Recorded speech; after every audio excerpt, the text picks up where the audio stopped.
نحمدہ و نصلی علی رسول الکریم اما بعد اعوذ باللہ من الشیطان الرجیم بسم اللہ الرحمن الرحیم وَلَقَدْ أَوْحَيْنَا إِلَىٰ مُوسَىٰ أَنْ أَسْرِ بِعِبَادِي فَاضْرِبْ لَهُمْ طَرِيقًا فِي الْبَحْرِ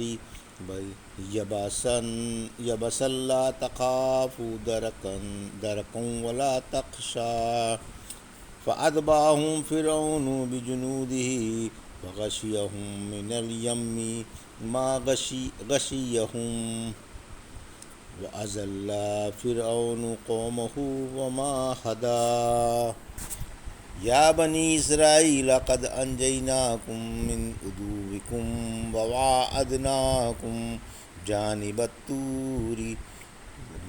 الطُّورِ الْأَيْمَنَ وَنَزَّلْنَا عَلَيْكُمُ الْمَنَّ وَالسَّلْوَىٰ كُلُوا مِن طَيِّبَاتِ مَا رَزَقْنَاكُمْ وَلَا تَطْغَوْا فِيهِ فَيَحِلَّ عَلَيْكُمْ غَضَبِي وَمَن يَحْلِلْ عَلَيْهِ غَضَبِي فَقَدْ هَوَىٰ وَإِنِّي لَغَفَّارٌ لِّمَن تَابَ وَآمَنَ وَعَمِلَ صَالِحًا ثُمَّ اهْتَدَىٰ۔ ابھی آپ نے سورۃ طٰہٰ کی آیت 77 سے 82 کی تلاوت سماعت فرمائی۔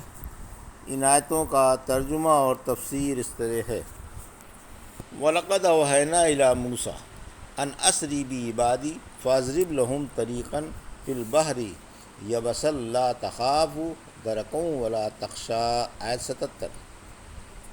فَأَتْبَعَهُمْ فِرْعَوْنُ بِجُنُودِهِ فَغَشِيَهُم مِّنَ الْيَمِّ مَا غَشِيَهُمْ آیت 78۔ وَأَزَلَّ فِرْعَوْنُ قَوْمَهُ وَمَا هَدَىٰ آیت 79۔ ترجمہ: بلا شبہ ہم نے موسیٰ علیہ السلام کی طرف وحی کی کہ میرے بندوں کو راتوں رات لے جاؤ اور ان کے لیے دریا میں خشک راستہ بناؤ، نہ تم کو کسی کے پکڑنے کا ڈر ہوگا اور نہ کوئی خطرہ۔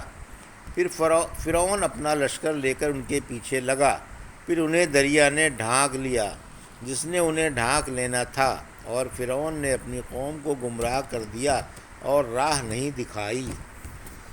یہ تھا ترجمہ سورۃ طٰہٰ کی آیت 77 سے 79 کا۔ تفسیر: آیت 77: موسیٰ علیہ السلام اسرائیلیوں کو لے کر راتوں رات نکل گئے۔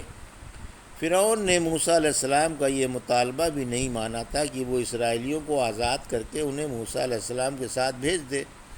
آخرکار اللہ نے انہیں حکم فرمایا کہ تم اسرائیلیوں کو راتوں رات مصر سے نکال کر لے جاؤ، اور اس طرح انہیں فرعون کے پنجے جبر و استبداد سے چھڑا لو۔ اللہ نے علاوہ اس صورت کے اور صورتوں میں بھی یہ واقعہ تفصیل سے بیان فرمایا ہے۔ فرعونیوں کا تعاقب اور غرقیابی: جب موسیٰ علیہ السلام راتوں رات اسرائیلیوں کو لے کر نکلے تو صبح کو فرعونیوں نے دیکھا کہ اسرائیلی محلے سونے پڑے ہیں، وہاں کوئی بھی نہیں، ہو کا عالم ہے، نہ آدم ہے نہ آدم زاد۔ یہ دیکھ کر فرعون مارے غصے کے تلملا اٹھا اور تمام شہروں میں لوگ دوڑا دیے کہ جوانوں کو جمع کر کے لائیں اور ایک لشکر جرار تیار کر کے موسیٰ علیہ السلام کا تعاقب کریں۔ اس کا خیال تھا۔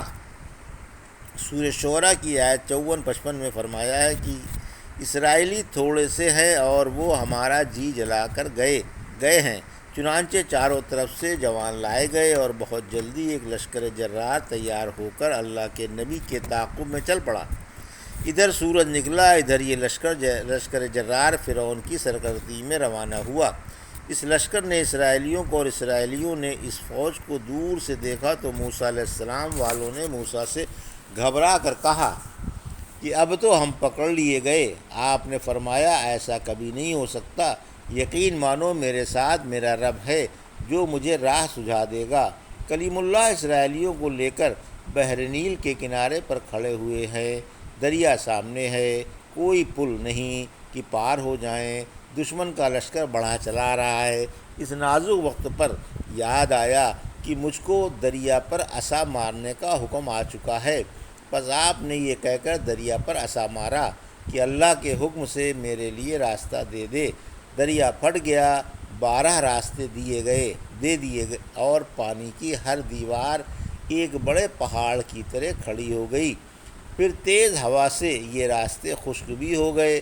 فرمایا اب یہ خطرہ باقی نہیں رہا کہ تم پکڑ لیے جاؤ گے اور نہ دریا میں ڈوب جانے کا اندیشہ رہا۔ آیت 78۔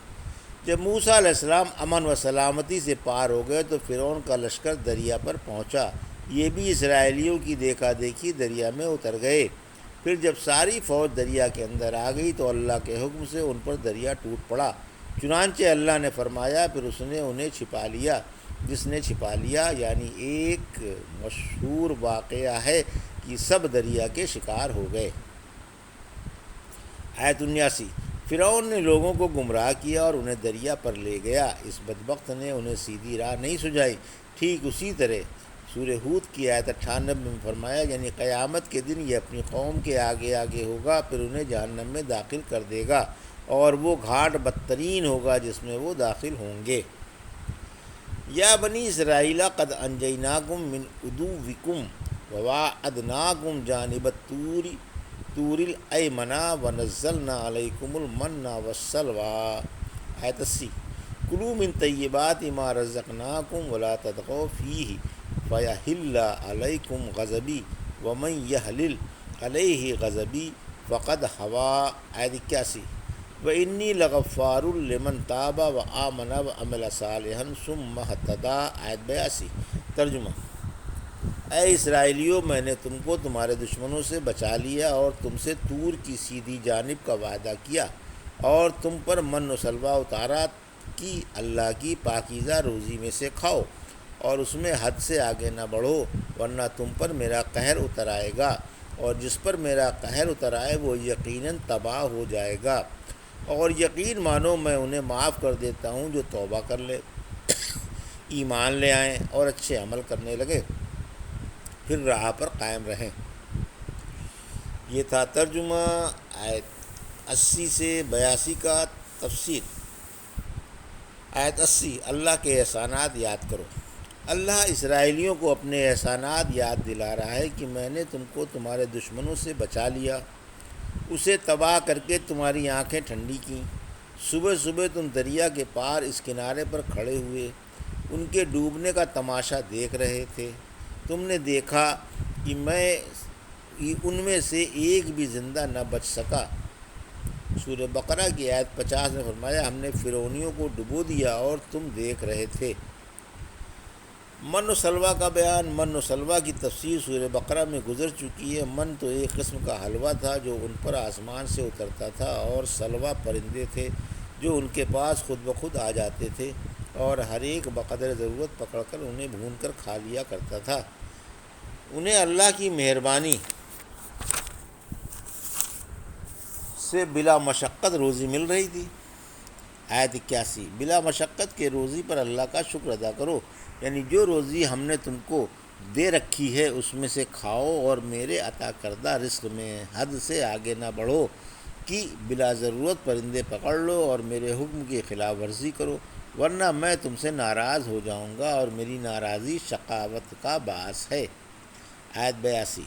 توبہ کا بیان، یعنی جو مجھ سے سچے دل سے توبہ کر لے میں اس کا گناہ خواہ کتنا ہی بڑا ہو معاف کر دیتا ہوں۔ اسرائیلیوں نے گوشالہ پرستی کے توبہ کر لی تو میں نے انہیں بھی معاف کر دیا۔ توبہ کا مطلب یہ ہے کہ اس گناہ کو چھوڑ دے جس سے توبہ کی ہے، خواہ کتنا ہی عظیم گناہ کیوں نہ ہو، اور دل سے ایمان لے آئے اور اعضاء سے احکام بجا لائے اور گناہ کے معاف ہو جانے پر شک نہ کرے، راہ راست پر قائم رہے، سیدھا رہے، عمر بھر اسلام کو چمٹا رہے اور ثواب کا یقین رکھے۔ سورہ بلد کی آیت 17 میں فرمایا پھر ان لوگوں میں سے ہو جائے جو ایمان لائے اور پابندی کی اور صبر و رحم کی ایک دوسرے کو تاکید کرتے رہے۔ یہ تھا سورہ طٰہٰ کی آیت 77 سے 82 کا ترجمہ و تفسیر جو بھی آپ نے سماعت فرمائی۔ بارک اللہ لی و لکم فی القرآن الحکیم و نفعنی وایاکم بآیات الذکر الحکیم۔